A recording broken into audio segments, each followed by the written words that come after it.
Happy Thanksgiving, everybody watching. I am thankful that we get to move on from the atrocity that was the Dallas Cowboys game, to move on to a Thanksgiving night game against the New England Patriots. We're joined by Tanner from Purple Mortgage Guys, and we're going to talk about this game right after this little intro video for you guys. Hang tight.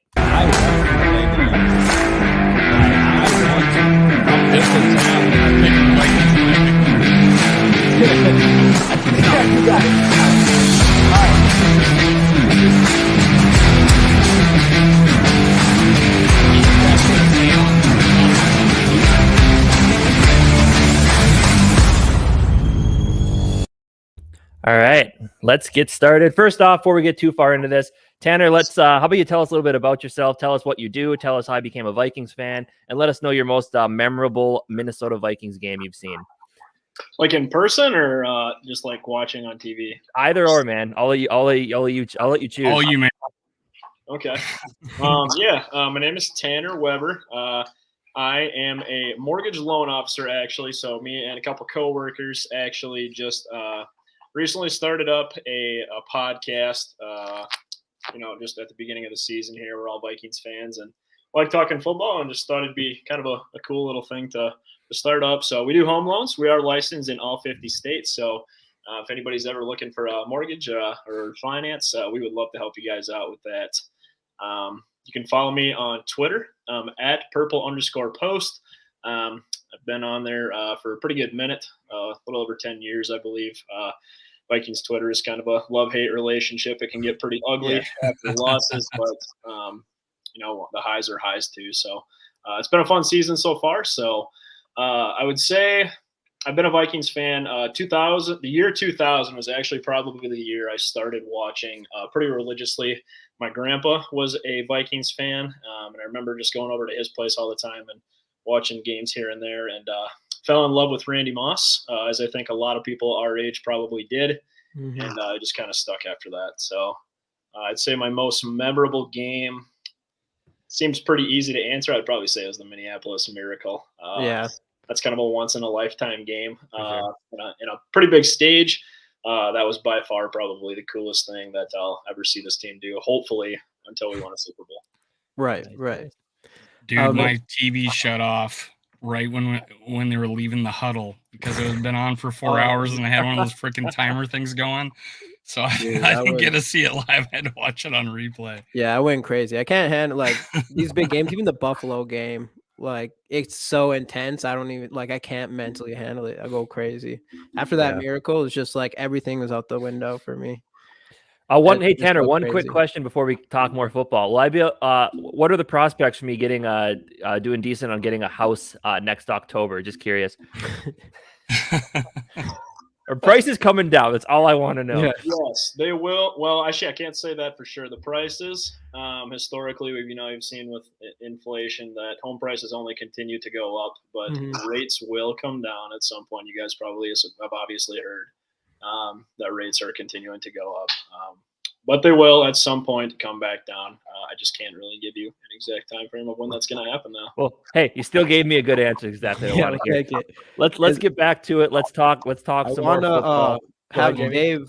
A couple things here. Yeah. We'll have you go through your thing. So let me run through this here. So we got friends of the channel, Purple and Gold for Days. I do a show with him on Tuesdays at 6:30 Central Time. Purple Pocket Podcast. I go live with him twice a week, usually 9:15. We do or 8:15 Central on Tuesdays. Also after the games, we'll be going after the game. He's also going live here in about an hour, so go check it out. Purple Pocket Podcast. GG Sports is Jamie and Casey. We combined to do this show. It's aired on both of our channels. And the Purple Code, we all kind of belong to that, and we all air our shows on that. So go subscribe to all 4 of these channels. And then next. There we go. My bad. We're partnered with Fanatics. I put 2 links. Unfortunately, for some reason, YouTube doesn't want to make them links, so you got to copy and paste. Go help out the channel if you like these 2 items, Draft Hat and JJ2K Jersey. Go do that. It's in the description below. And lastly, most importantly, you probably seen if you watch my channel, you probably seen us interview Chuck Foreman. You saw in our intro, Casey got to ask him a question. We're giving away Chuck Foreman bobblehead. We gave one away yesterday, autographed by Chuck Foreman, and the jersey sitting up behind me is autographed by Chuck Foreman. We're giving away that on January 3rd. And for that, what do you have to do for that again? You have to subscribe, like, and comment on any of the videos. So after this show, go down in the comment section, hit if you're subscribed, like and comment. No limit to your entries, and Tanner, you're eligible. Sweet. And right. that's a subscribe for both of our channels, correct? So subscribe for the Minnesota Sports Talk as well as GG Sports Podcast. Yeah, if you go sub underneath, subscribe, like, and comment under GG Sport, they'll give me the names of you guys. I'll put them in the hat, and it stays in for every drawing. I don't throw the names away after I draw the bobblehead, so you're in it for the long haul for the jersey. All right. Anyway, all right. Yeah, let's go. Let's talk some football. How much time do we want to give to that Dallas game? Probably not much, but let's go into it. We have to go into it. I mean, we have to. I mean, you can't go into this next game without going right. into that last game. Right. I mean, and the good thing about the last game is that it ended first off, and that we get to move on fast to a Thursday night game at home, Thanksgiving, spotlight everything against a really, really good defense again. So, and that's kind of and I think that's what's going to be the big worry is that we all knew Micah Parsons was a game wrecker, and last week he showed us right off the bat why he's like that. He wrecked that game for us. And not only are we going against another good defense, we're going against another insane pass rusher in Matthew Judon, who has the most sacks in the NFL. So Micah Parsons may have given Bill Belichick kind of an insight into what to do against us, especially since Darrisaw is going to be out. Yeah. I think I mean what is this, second play in the game where we got the strip sack? I think it was third down. It was third down. It was third down. Yeah, it's not the right way to start a game, especially when we knew Michael Parsons was going to be the biggest problem. I don't know. I got a question for Tanner here. Yeah.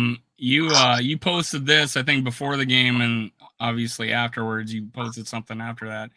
But you said Kirk Cousins is 2-8 in his career against the Cowboys, including 0-6 in home games. In those starts, he threw for 263 yards per game, 18 TDs, 5 interceptions, and 104 QB rating.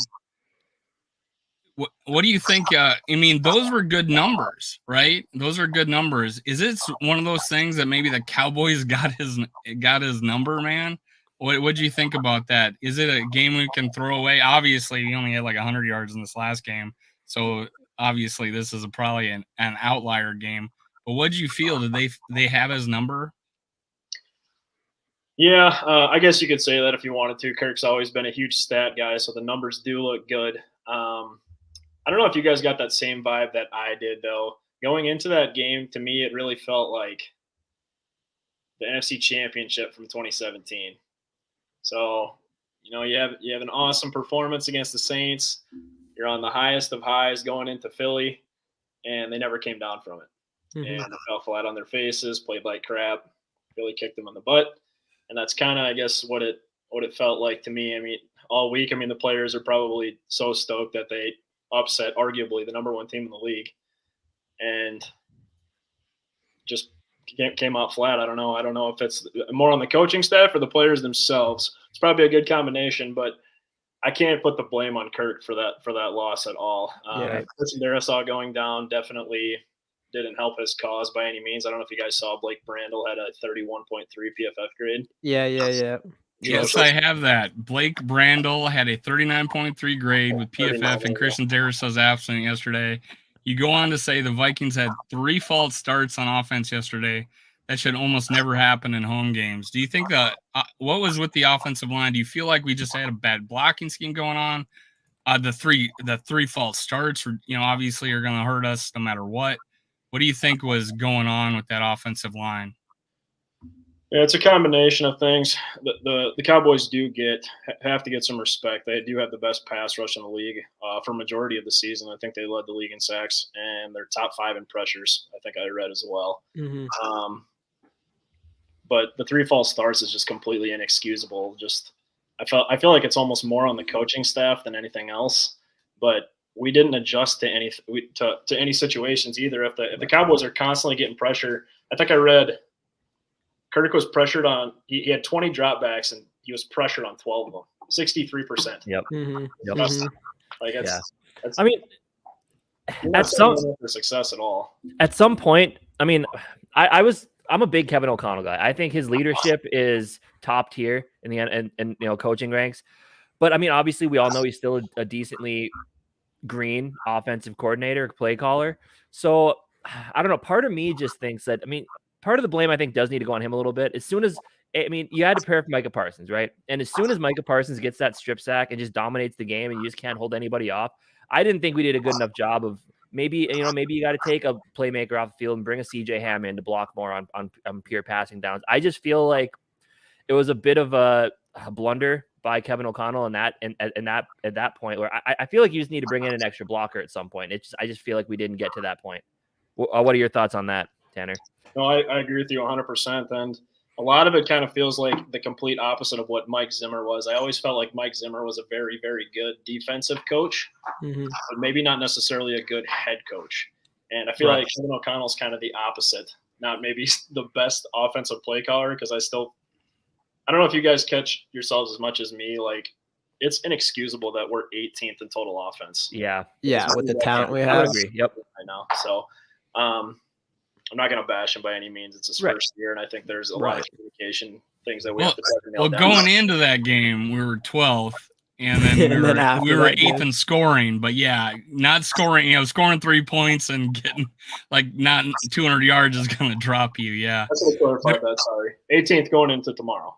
Yeah, tomorrow. Yeah. But going into that game, it was a little different. We were actually right on par. But yeah, after that game, we knew we were going to drop. Casey brought up a good point that maybe you can expound on. That, hey, maybe we should have brought somebody in. I was at the Miami game with Rapp, who commented earlier about Kirk Cousins. But that game, all we did was max protect. It was like in a week, we only had 250 yards offense that entire game, but we won it. All we did was max protect. And then we go against the Cowboys, and it's Tony Romo is begging us to keep a tight end in. So do you think there's maybe he's in Justin Jefferson famously this week has said, hey, maybe we should do some quick slants. So what do you think? Do you think he's going to learn from this? Maybe employ some of the quicker passes to keep the pass rush off? Yeah, I was happy to see Coach O'Connell had a comment today to the media stating that he has been with JJ all week trying to figure out ways to get the ball out quicker, which is what we need to do. There hasn't been a lot of short game implemented, and there's a reason they went out and got TJ Hawkinson. He's one of the arguably maybe even the best tight end, or blocking tight end, I should say, in the league. He's going to need to be able to help, I think, Blake Brandel tomorrow against Matthew Judon. That does make me really nervous. But I am also a little bit concerned about the short game. The short game does need to step up, but KJ Osborne and Adam Thielen, neither of them have really been what we thought they were going to be this year. And somebody has to step up in order for this offense to take off, because JJ can only do so much by himself. So I don't know what needs to happen, but they do need to figure out a way to get the short game going to move the chains. And Dalvin Cook, that's a whole separate topic. I don't want to get on that right away, but we go away from him when he's most successful this year. Doesn't make sense to me. I think he had over 6 yards of carry against the Cowboys, and we just stopped throwing him the ball. So. Right. Let's actually go to that, because that's one issue that I've been having, especially with KOC's coaching so far. I mean, overall, we're 8-2. KOC's first year, he's doing an incredible job. But last game against the Dallas defense that the week before allowed at least 150 yards between Aaron Jones and AJ Dillon.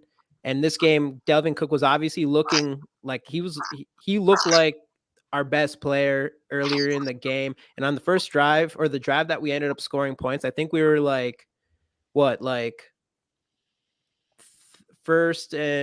second and 3 from like their 8-yard line or something. So we needed 3 yards to get a first down, and then we would have been first and goal.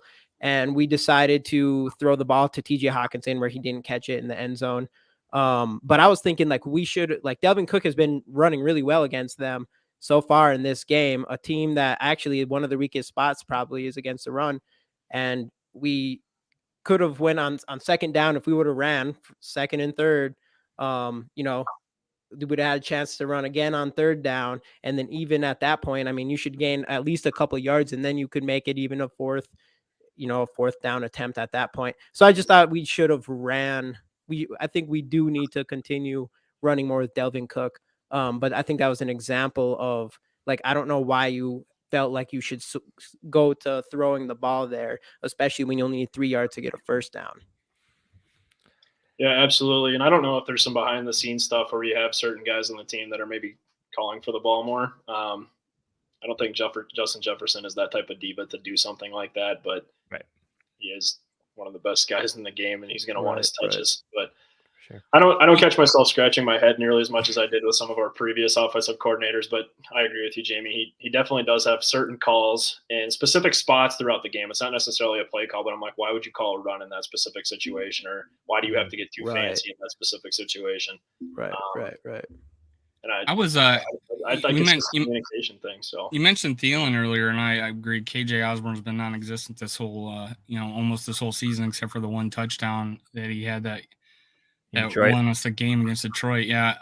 But I was pretty optimistic there early on in that game when Thielen got 2 nice little catches, right? Yep. And he, he got separation. He, a comebacker towards the sideline. It sort of looked pretty good. And there's been games like he's almost got like 500 yards receiving. Now it's always going to be, he's not worth $18 million, but we got to work that out in the off season. But it seems like he's quietly having an okay season, not 10 touchdowns like he had last year, but he's only got like 2. But I kind of feel like he's not a solid number 2 right now, but he's pretty close where he's showing up in important situations. I kind of feel that way. Do you see he still has it, or do you think he's not like he used to be? What do you think about him? Yeah, I don't like this is such a touchy subject for me because Adam Thielen's like my favorite player. Mine too. Yeah. But I do. I mean, it's inevitable. It was inevitable for us to get to this point. He's like 33, is he? Or something like that, yeah.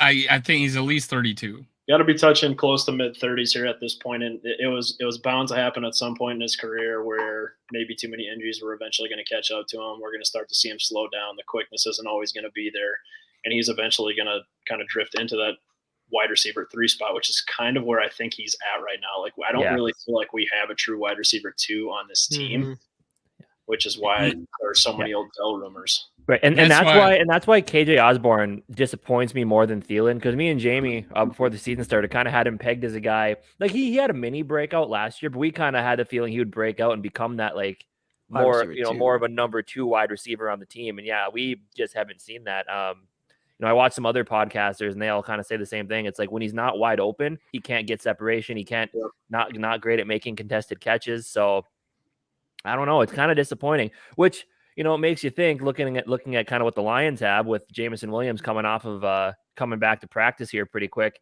Kind of makes you wish we would have just stuck at number 12 and maybe taken a swing at him instead of making the moves. But I mean, obviously you can't do anything about that now. But yeah, I mean, I think the offensive line health plus depth at receiver might end up being, a detriment to this team, especially going into this part of the schedule and into the playoffs. So I don't know. I agree with you. It is concerning with that point, just that neither of them have really shown that true wide receiver 2. I forgot to do some shout outs here. I didn't have my comments up, but all these guys, McAndrews, awesome for showing up. 6 Shooter Nation Gaming, awesome. Thanks for coming. Purple Pocket Podcast. His show's coming up in 40 minutes, so go over to Purple Pocket Podcast right after our show. And Mick, good evening. I'm watching you from Brazil. Hey, nice. This is an international show, guys. Look at that. Yep. There's a lot of people from Mick. If you're listening right now, there's a lot of people from Brazil who are Viking fans. You know why? Why is that? How I Met Your Mother was a big Oh. show down there, and they had the episode where they're at the Vikings bar. Yeah. that's right, Because that's right. what's A it? Brazilian told me that on Twitter. That makes sense. All right. Interesting. Yeah. So kind of going to, we talked quite a bit about offense. I kind of want to go to the other side of the ball. I don't think that our defense is going to be tested as much this week, obviously, as was last week because of all the playmakers Dallas has. But something that I kind of really felt watching that last game is that I had some choice words for Ed Donatel on Twitter during the game. One of them may have been a 4-letter word that starts with F, and I wasn't very happy about him. I've been a proponent of at our next away game, just leaving him there. But I do feel like that defense, because everybody kind of feels like, oh, it's a bend but don't break. We've kind of turned it around in recent weeks. Everything's looking better.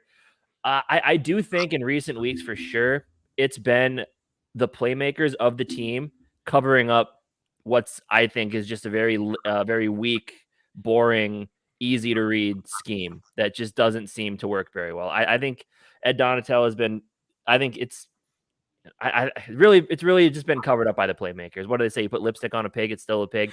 I think there's a lot of that with this defense. It's the most concerning part of the team for me. I always felt like the offense eventually, like you said, they shouldn't be 18th in total offense. Like eventually they're going to figure it out, I feel like, but the defense is just something where I feel like it's going to be an issue all year long, especially now that we're seeing, Zadarius Smith, who's been a huge impact on a lot of those turnovers with his pressure. He's slowed down a little bit by that knee injury. Obviously the other cornerback spot is pretty weak right now. So I don't know. I think this defense may keep until we start getting a little healthier and keep maybe changing scheme, making some moves. I think this defense is going to keep, popping up as being a little bit of an issue. And I felt that all season long since, the first couple weeks. I'm glad you brought that up, Casey, actually, because me and the Purple Mortgage guys, a couple of them actually go back and forth about what the actual issue is. I know it sounds stupid when we're 8-2, but I'm actually more of an advocate. I think the defense is definitely a bigger concern. Offense isn't playing up to potential, but I do think that that's just a longevity thing. I think eventually we'll hit our stride. I just don't know when it's going to be. Mm-hmm. But Ed Donatel is a disaster. Thank you. There's no way he should be back. I think we have too much. I listened to your last show, and you guys were on a little bit. I listened to your last show after the game, and the Purple Mortgage guys. Hey, Casey, could you do me a favor? I didn't see it, but could you put Javier Cabilla up real quick? Sure. Hey, this is my father-in-law from Panama. He's watching my show right now. It's the first time I ever seen him in the chat. So Javier Cabilla, hey, my Marvin says hi. That's my son. He misses you. He can't wait to go back to Panama. But hey, thanks for putting that up for me. Javier Cabilla. Everybody say hi to Javier for me. Hey, Javier. Hi, Javier. Yo, Skull, baby. Welcome to the stream. Yeah, big Viking fan now. Yep, it comes with the marriage. Man, I got South America, I got Central America, I got North America. Let's go. We gotta go. All right. Okay, we can continue now. To Europe and other countries. Yeah, so back to the defense stuff. That's the thing. We have to stop playing off the wide receivers. That's the biggest thing. That's the most annoying thing with Donatel's defense, especially when a guy like Dak Prescott comes in and throws. I forget what is it, 22 for 25? 22 of 25, yeah. 22 for 25, over 90%. And we're doing this consistently all year long against all these quarterbacks. We're allowing these high completion percentages. And that's definitely up to this point. It was really earlier on. And like what Casey said, we stopped talking about it because of the big plays we've been making on defense. But earlier in the season is everything we're talking about. Like they're throwing all day underneath on us. And, there's just nothing we can do.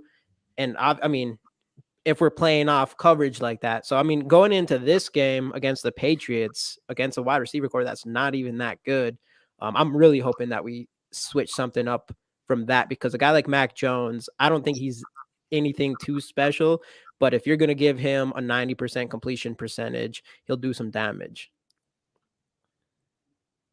For sure. Yeah, another big issue that I've had specifically is just there's no adjustments throughout the game. When we play some of these teams that continue to just move the ball on us against our will, there's no adjustments. We come out drive after drive and just try to do the same thing to stop them. Like rushing 4 guys. Occasionally we have some double A gap blitzes, which I really miss from Zimmer. But when we play guys like Justin Fields, that just love to like run all over the field.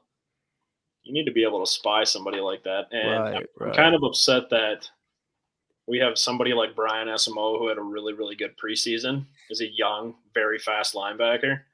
I'd like to see a little bit more of that like utilized throughout games. Not necessarily saying he has to even play like half the snaps, but when you have situations where guys like Justin Fields are doing that and running all over, you need to be able to find a way to slow him down.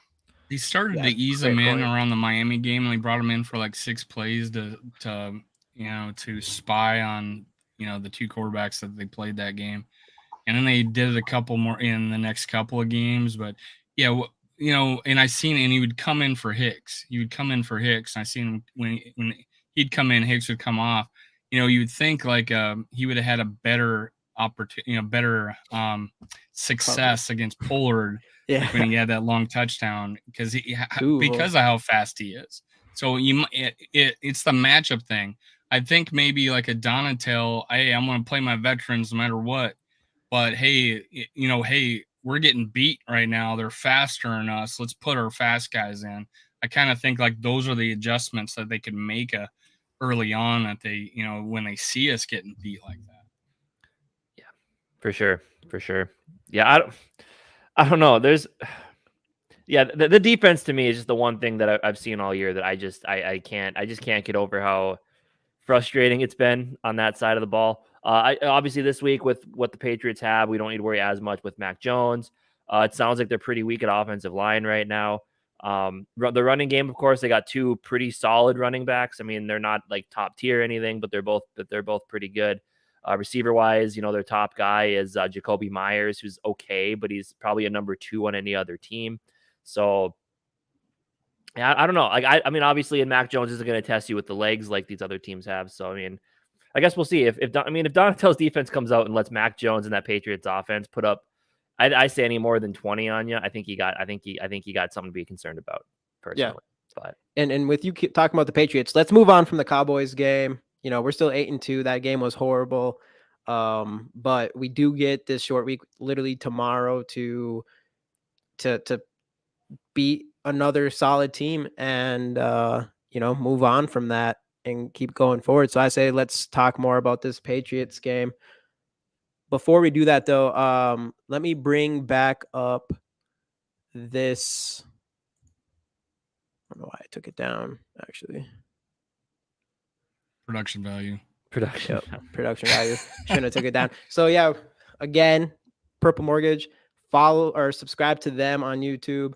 Dave, if you're listening right now, and go sub to those guys. Yep, go sub to them. And then Dave, I'll let you take care of all this. Make sure Purple and Gold for Days, Purple Pocket Podcast, GG Sports Podcast, the Purple Code, all friends of the channel, go subscribe. And Fanatics, there's 2 links that you need to copy and paste. However, Draft Hat, JJ2K Jersey, go support the channel. If you buy an item through those links, we'll get credit for it. And Chuck Foreman, we're giving away another bobblehead in a couple of weeks on my Tuesday show. And Chuck Foreman autographed jersey, January 3rd. Make sure you go to chuckforeman44.com. Use Skull 15 at checkout, and you'll get 15% off. chuckforeman44.com. All right. So the big thing with me going into this Patriots matchup, and as we, last week, I think Kevin O'Connell said it himself, he got outcoached. Well, last week you were going up against Mike McCarthy. Yeah, the guy's got a lot of wins with that Packers team in the past, but now you're going up against the greatest of all time in head coaches, Bill Belichick, who is the best in the NFL at finding your weakness and using it against you. So he's got a lot to look at this last week. Tanner, I want your thoughts on this to start here. Are you? Because some people say this Patriots team obviously isn't the Patriots team of old, but with Bill Belichick at the helm of this team, is there still like a ton to be concerned about with how smart of a coach he is? Yeah, that was actually a topic of discussion for our show that we did today for our preview as well. Big concern of mine as well, because you came out on Sunday and the Cowboys basically gave the rest of the league a blueprint on how to beat you. Mm-hmm. And you already hit the nail on the head with Bill Belichick. That's what he does. That's why he is the GOAT. He's the best in the league, probably the best of all time at analyzing your weaknesses and exposing them. And we did that. We just showed the Patriots how we can be exposed 4 days ago. So you can bet your bottom dollar that Kirk Cousins is going to probably feel some pressure. So it's up to Kevin O'Connell this week and his staff to figure out a way to ensure that they can protect Kirk and give him enough time to make some plays back there. So I am definitely very concerned about it, and I'm very curious to see how we respond. Yeah, for sure. Dave, how do you feel about it? Well, there's the flip side of that is that you also found out where your weaknesses are and where you can shore things up. You know, there was KOC talked about how they also one of the people asked him a question about them showing 6 and dropping 2 and, creating that pressure that way. And, that's one of the things if a team comes in and does exactly the same thing as Dallas does, then we may be prepared for it. So there's a thought process behind that too.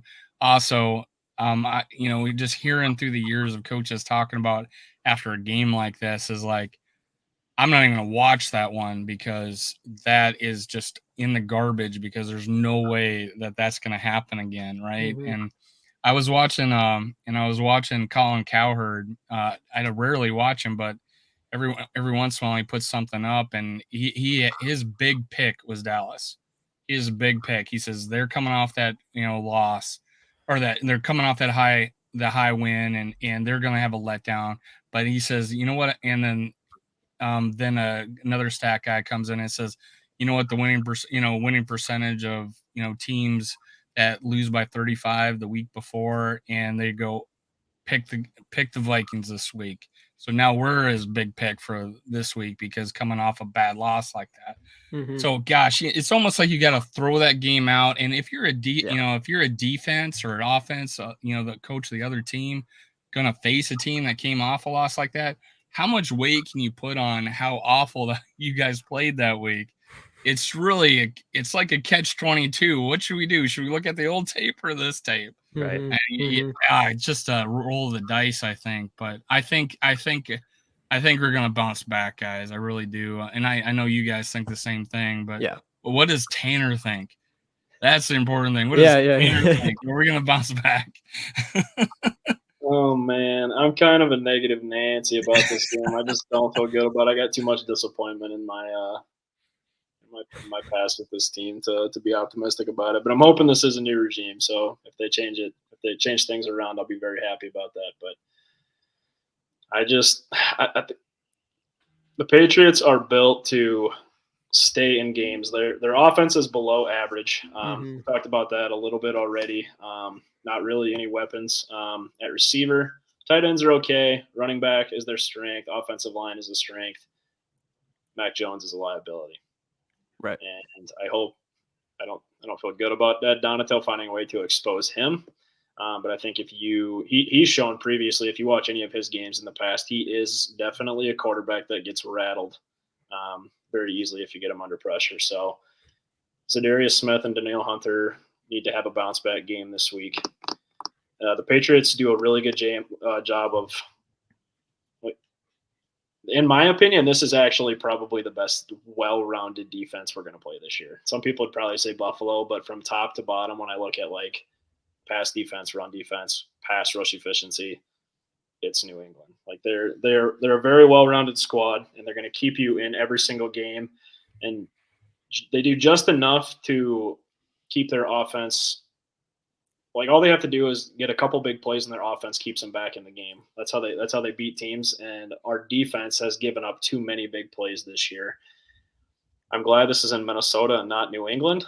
That makes me feel a lot better, but I just don't feel good about it. So I'm hoping Colin Cowherd is right. He is an expert. I am not. So listen. Yeah, he's a big better. He's a big time better. And so hopefully that's happened. I had Steve Rogers, I call him Cap because of Captain America, on last night. He brought up the point that under the artificial light, we need worry a little more about Kirk Cousins. Is that part of the factor going into this game that he's allergic to halogen?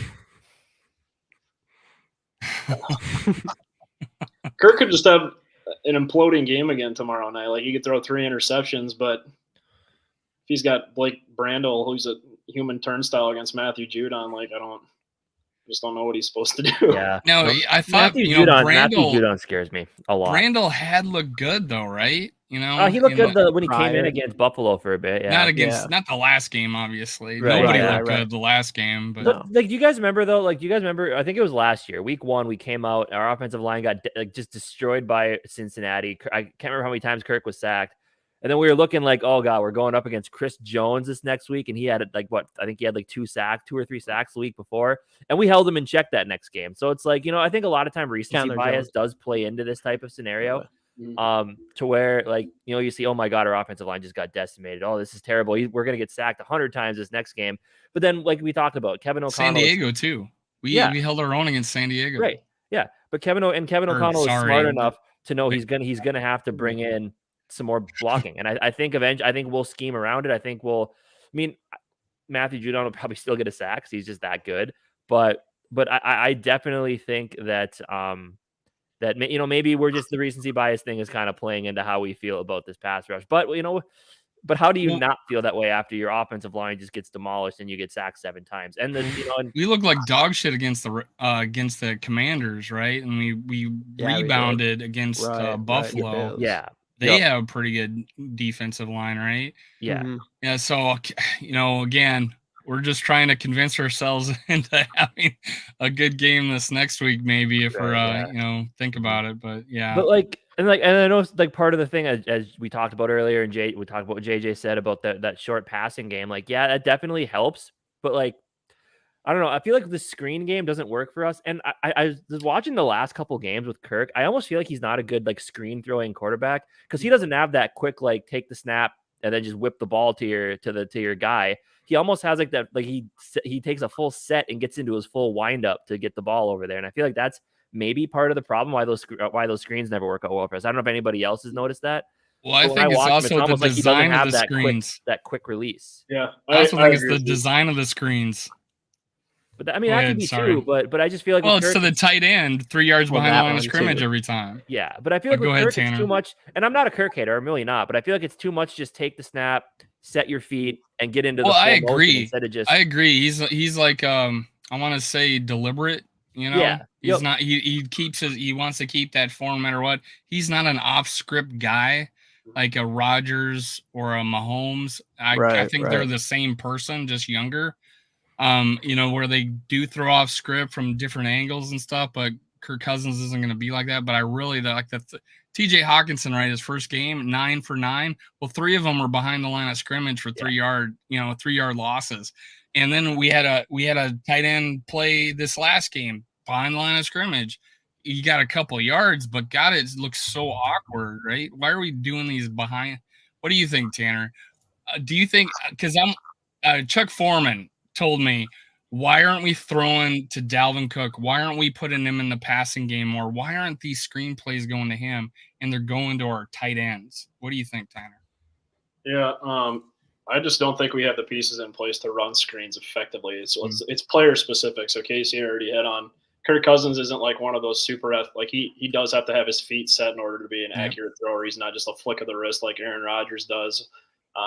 Or like you said, the off script, like Pat Mahomes, or even Stafford, athletic quarterback that's going to get the ball off quickly and be able to benefit your team and get those yards on a quick basis. And we don't really have any receivers on our team either that are just like studs in the screen game. I mean, Jalen Reagor maybe, but yeah, they don't use him as much as they should. And even Justin Jefferson, it's not like he's like the best receiver in the league coming off screens. Adam Thielen's Ham would be good, right? Oh yeah, CJ Ham all the time. That's what we're missing. That's what we're missing is the lack of throws to CJ Ham. Jamie went to high school with CJ Ham, so. Oh, nice. And he went to Augustana, you know where that is. Yep. So I'm all for the little CJ screens, even though a majority of people, especially from last year, weren't as big on it. But hey, I like him, man. I think if we have the fullback in there a little more often, I think that adds a new dynamic, a different, especially with play action, or like I said, the screenplay where you have this guy go this way, that guy go that way, and you screen to the other side, or you give the quarterback an option, or just chipping a freaking defensive end. Yes. How many times in that game do you think, well, God, that guy's just 1-on-1? Why aren't we chipping that guy? Why aren't we? And that was my main concern that I mentioned kind of when we started. Is we just you did. I feel like that was kind of a failure by O'Connell there. Is he just didn't do enough.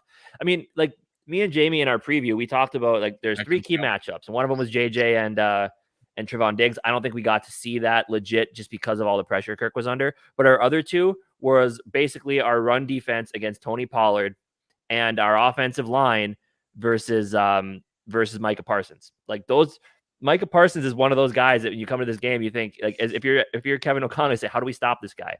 And if he starts causing problems, what do we do to fix it? And that never happened. And that's one of the things that I worry about the most. And that's why I think CJ Ham might get a lot of playing time, but mainly, especially on passing downs, just as that blocker. And maybe, just so it's not obvious that you're throwing the ball, you might need to have him out there for other plays as well, just so you don't tip your hat that, hey, well, CJ Ham's out there, I guess they're going to pass this time, so, but I do think he needs more playing time just for that reason, because he's a big body. He's a good blocker. We need him to, especially when you're facing off against these elite pass rushers, that they're going to move him all over the line, because we've kind of shown, like, Brian O'Neill started off hot, but he's had some slip ups in the last few weeks. And obviously Blake Brandel, the center of the offensive line, is up and down, especially the play of Ed Ingram. So, I mean, if the Patriots are smart, they're going to move Judon all over the place. So how are you going to stop that? You're going to have to bring in another blocker. Yeah, that. And then I do think the slant thing, I think is really important too. And just getting that ball out quickly. That was another issue from last game, was just every time we threw the ball, it was a big step back and, just not enough time. So I think it can be motion. It could be quick outs. It could be all sorts of different things. You can get creative. Right. And we have had that. We've been creative. But, right. Well, then you almost feel like there's a lack of check, because like obviously in the Zimmer offense there's a ton of checkdowns, or in the Kubiak offense a lot of check down guys, right? Like you don't really feel like there is that this year. Like it's almost like everyone's deep, or you got nothing. And maybe it's Kirk just wanting to try to get rid of that narrative that he's just a dump off guy. Maybe he doesn't want to throw to that check down, but you almost feel like there's just that lack of check down this year, which is kind of on some of those plays where he could avoid a sack. He had a guy there. There's really nobody in the vicinity. Yeah, like when he had the strip sack, there was nobody to throw to. There's nobody to dump the ball off to.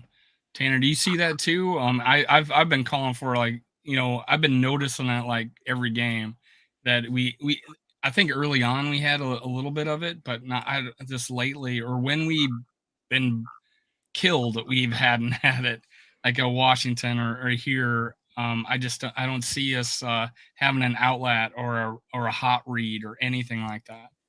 Yeah, I agree with you. I haven't seen nearly as much of that this year either.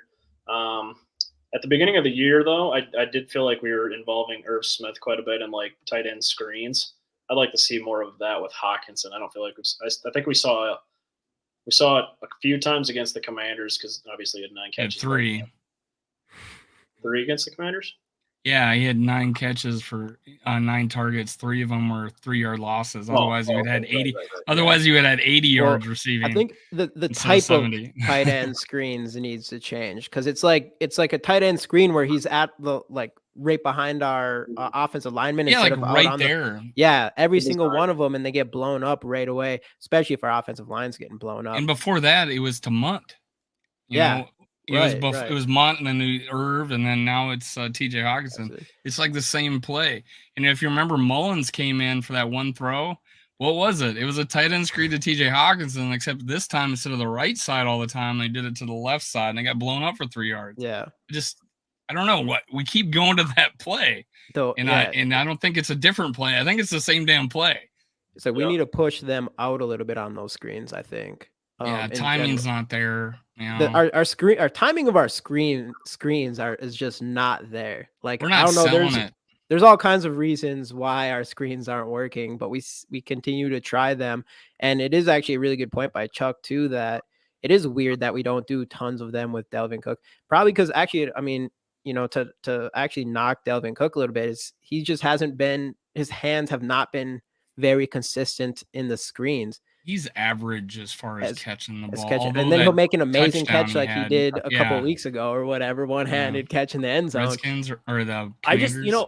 I just need to go out and say that Dalvin Cook sucks at everything before the game, because I always, every time before he does something huge, I like Dalvin.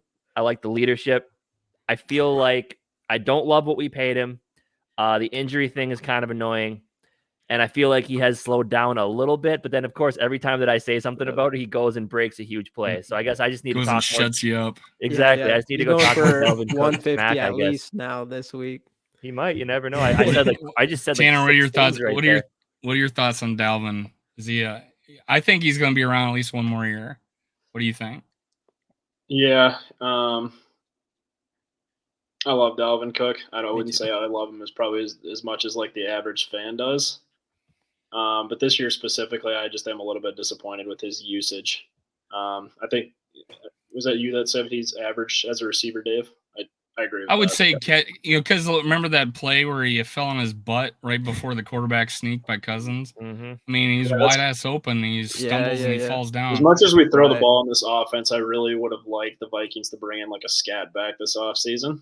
I was wondering if that's kind of before the injury what they were going to try to do with Ty Chandler, because I know he did a lot of that in college, a lot of the catching out of the backfield. I'm high on Ty Chandler. I think he's our starting running back in 2024. I think that's kind of why they drafted him. I think Kwesi saw what, I guess, the Rams. I mean, it doesn't look so great now, but what the Rams did last year with Henderson and Akers, how they as pure runners, they weren't used in that regard a ton, but they used them a lot out of the backfield. And I feel like he's thinking Ty Chandler can be that type of back. Hopefully better than both of those guys are this year, but you know what I mean? Yeah. Yeah, I'm surprised we don't use Kine in those situations a little bit more. We actually we used him a lot more last year than we have this year, which makes sense. Different organization, team, and everything. But I do like he is someone that can break one out at any time, and I was hoping going into this season that we'd actually see him a little bit more. As from a speed standpoint, I think he's faster than Dalvin, and he's faster obviously than Madison. So I would like to see more of that. I was excited about Ty Chandler too, though, because Ty Chandler reminds me of Saquon, maybe a little smaller, but he just moves. He moves a lot smaller, but he moves around like Saquon does, in my opinion. So I was really excited at that. If you haven't, just go look at his highlight tapes at Carolina, man. He finally got a shot after leaving Tennessee and got a full year at Carolina, and he looked to me amazing. I wouldn't put him in Saquon Barkley's. I'm just saying he reminds poor man Saquon Barkley, but I can see what you're talking about. Just his move, his hit. I don't know what it is, vision hits or something. I don't know. And he what runs it a is. 4.3 run style. Smooth vision, and he runs a 4.3. Yeah. I don't know what else I got to say. But you brought up something about Kene. I was a little worried about him because obviously he didn't run the ball. It was Iowa State, right? Or he didn't catch the ball at Iowa State. I mean, and they used him as like a second back for some reason. He was hitting home runs. Everybody at Iowa State thought he should have been the starter. But, in the preseason, I got to see him catch the ball for like the first time, and he was able to do it. So, yeah, you're right. Maybe throw him out there in space sometime and see what you think. Tanner, you take it, man. What do you think? What could help our passing game or running game? Do you think we can throw in Kene? I would like to see not only Kene, but I'd like to see Jalen Reagor just used a little bit more on some gadget plays. I feel like we kind of did that a lot at the beginning of the year. Even scored a touchdown. JJ in the backfield, remember that? JJ in the backfield, and I haven't seen that play since like week 3. We went away from it. That's just like another Kevin O'Connell thing that I just kind of scratch my head out a little bit. Some of the stuff that he goes away from, it's just another comp to like when Dalvin's kind of feel like he's starting to hit his stride. He's one of those very few backs in the league. Like you can feed him, and eventually, like 1 out of like 15 to 20 runs, he's gonna break it.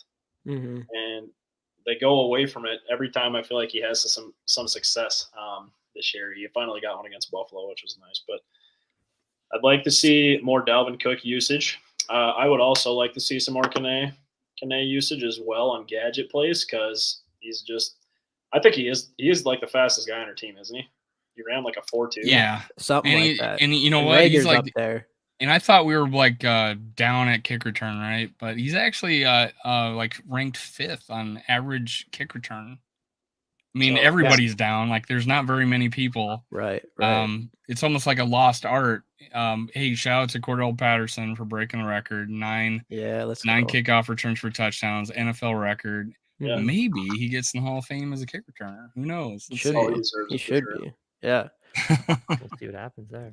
But yeah, the gadget thing is, I don't know. We just need home run hitters. That's another thing I would say for this entire season that we have not seen barely at all are these like big touchdowns. We had Delvin Cook's 81-yard touchdown, but which other ones? We've had a lot of close ones. That's about it. Who's that? KJ Osborne's touchdown, but that's it. JJ's came pretty close a few times from these. Oh, he had the one in the Packers. He had the 60-yarder against the Packers. Yeah, early on. Yeah, that crossing route, and he fought for like the last two guys and got in. Did he end up getting that touchdown? I thought he had one. He had one touchdown. It was a long one. Oh, okay. Yeah. But still, we don't see those kind of like game-breaking plays much this year that I felt like we did actually see in years past, at least a little more.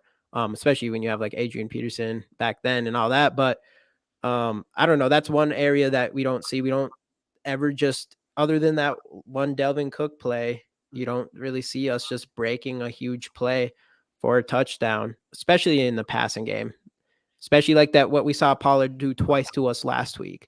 Yeah. We do not see that from our team often. Right.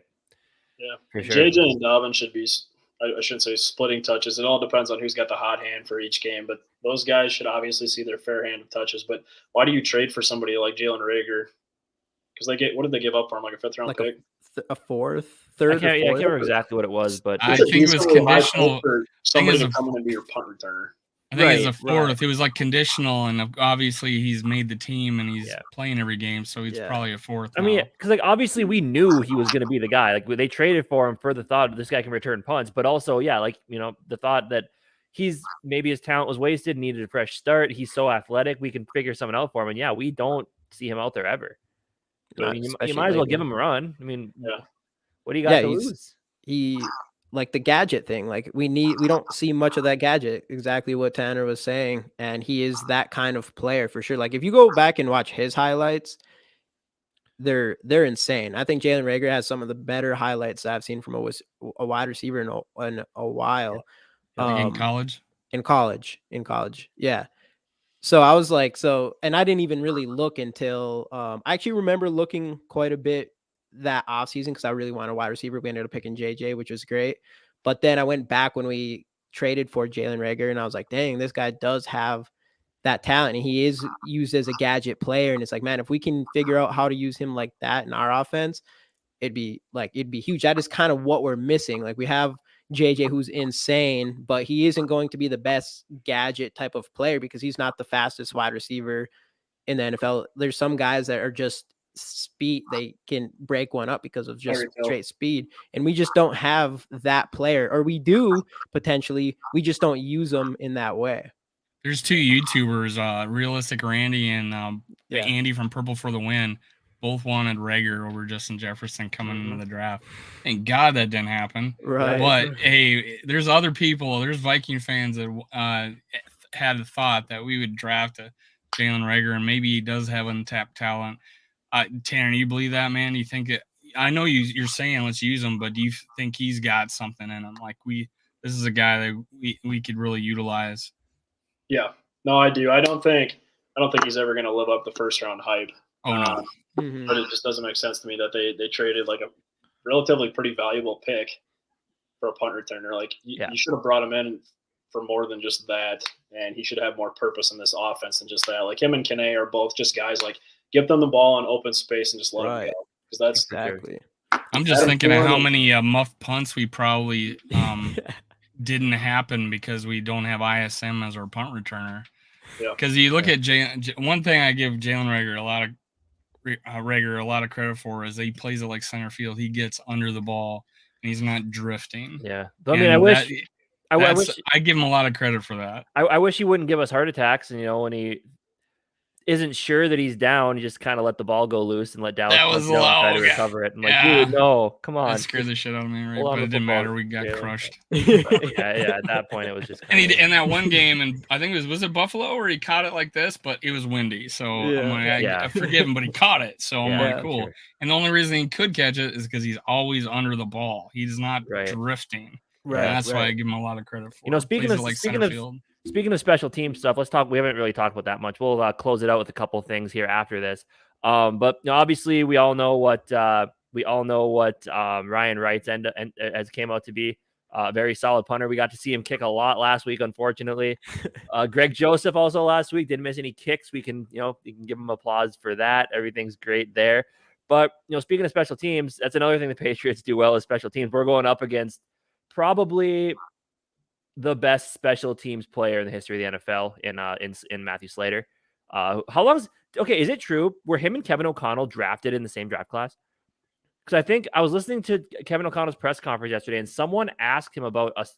I can't remember who he said, but I think he was talking about Slater. I think he said they came into. He says they're still is like his best guy. Was in his wedding. Yeah, I don't know. I can't remember, but it's probably right. He's still playing for the Patriots. Yeah, I think it was Slater, which is pretty incredible. Like I was actually watching Andy Purple for the Win today, and he said like Slater should make it into the Hall just for being like the best special teams player of all time, and pretty incredible. He's made a career that long out of just playing special teams. They were in the same draft year, by the way. They were. Yeah, that's probably who he's talking about then. Yep. So he said they were roommates, I think, at training camp and stuff when they came into the league. So pretty incredible stuff there. But anyway, so speaking of Kevin O'Connell, before we get into some score predictions and whatnot, let's talk about Kevin O'Connell here. We already kind of talked about him a little bit. We'd love to see some more from him on the offensive play calling part of the ball side of the things. But like, I think we felt the same way after the Eagles loss. We said we'll see what Kevin O'Connell is made of, and all he did was in a game where he came out, started kind of sloppy, but double digits twice, came back and beat Detroit. All he did was that game and then went on a 7-game win streak. Then of course the Buffalo game happens. And I thought, we're past Zimmer. I think Zimmer never really knew how to coach a team with expectations. I said, Kevin O'Connell, after that impassioned speech after the Buffalo game, I said, he's going to get them. They're coming in Tuesday.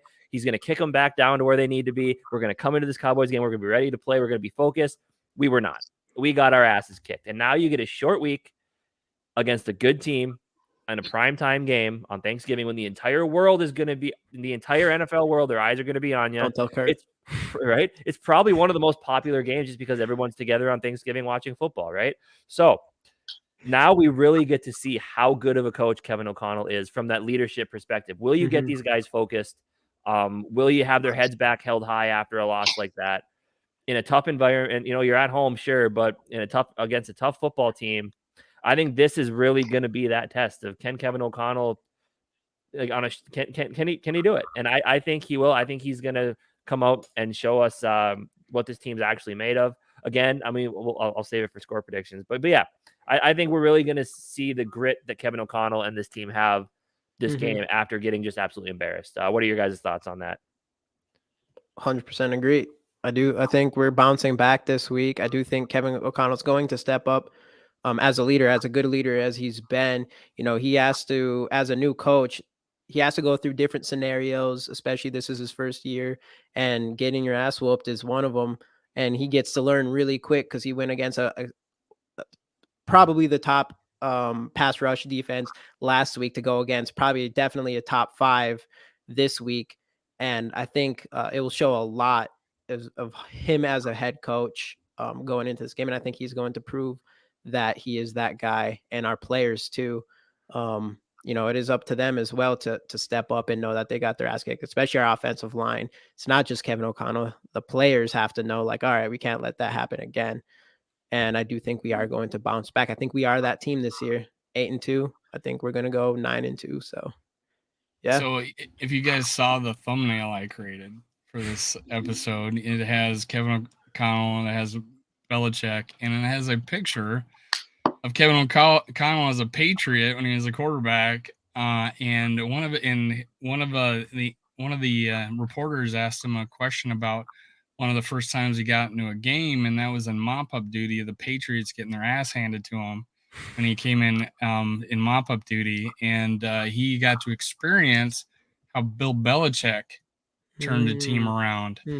So I feel like he's probably learned from the best. He experienced it, and that was one of the things that I think holds a lot of weight with players, is that they got a guy that's done it.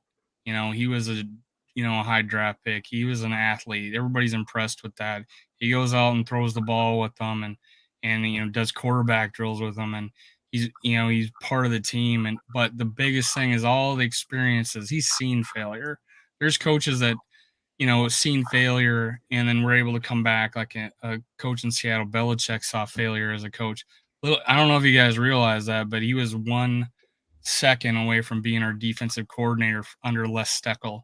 But he heard that he got word that he said, "Hey, I'll hold off for a second. I'll tell you my answer in the morning." And he called him from the airport and said he's not taking the job because someone said Les Steckel was just a placeholder, and it turned out to be true. But Belichick was almost our defensive coordinator. So he saw failure with Cleveland, and they came back. But the cool thing is, O'Connell saw failure as a quarterback situation. He saw failure as an offensive coordinator at Washington. People thought so highly of him that they said, "Hey, come be in the Rams," and obviously see what the Rams are doing without him. I just feel like with all his experience, the fact that he's seen failure, he knows what it takes to overcome that. And that's, he's going to pull from that history, I think. I like it. Close it out, Tanner. Yeah, close out. And then we might beat that. This is competitive. This is all competitive. Tanner, so give your thoughts on how you think Kevin O'Connell is going to respond in this game, and then start us off on our score predictions with yours after that. On the same page. Okay. Should have started with me. Do we take all the answers? No kidding. I was actually like a huge Mike Zimmer fan, almost up until the very end. The loss against Dallas last year was my final straw, that loss against Cooper Rush. But with that being said, Kevin O'Connell brings a lot more to the table than Coach Zimmer does from like a player standpoint. Like, he's a player's coach, and we've seen coaches in the league like him that are very successful and have already won Super Bowls, like Sean McVay is coming from that system. Kyle Shanahan, young guy. The players love playing for guys like that. And if Zimmer is still coaching this team, this is probably a team that's only has like 4 or 5 wins maybe at this point, maybe even less than that based off how close some of our games have been this year. That was always the issue with his teams, is maybe get a lead and blow it. But it feels the opposite with KOC. He's already shown multiple times this year that he can battle back against adversity and bring squads back to get the win. So with that being said, Bill Belichick is still the greatest coach of all time. And it's not necessarily that I don't think KOC can not do it this week. It's more of a matchup thing. I really don't like the matchup against the Patriots. I just don't think the offense has been so inconsistent this year. I think without Christian Darrisaw, I feel like we're going to struggle a bit to move the ball. And the Patriots have a very, very well-rounded defense. And I just think that our defense is incapable of stopping people, and one of our starting corners is Duke Shelley. So most people don't. Hey, he's done good in his 3 reps this year. He's 1 for 1. Hey, he did have a pass. He's 1 for 1. He's 100%. What's his PFF grade after that? It was game? It was 80. It was in the 80s because I did a PFF video on it, and then I was like, I added. Usually I don't add, like, I do a top 5.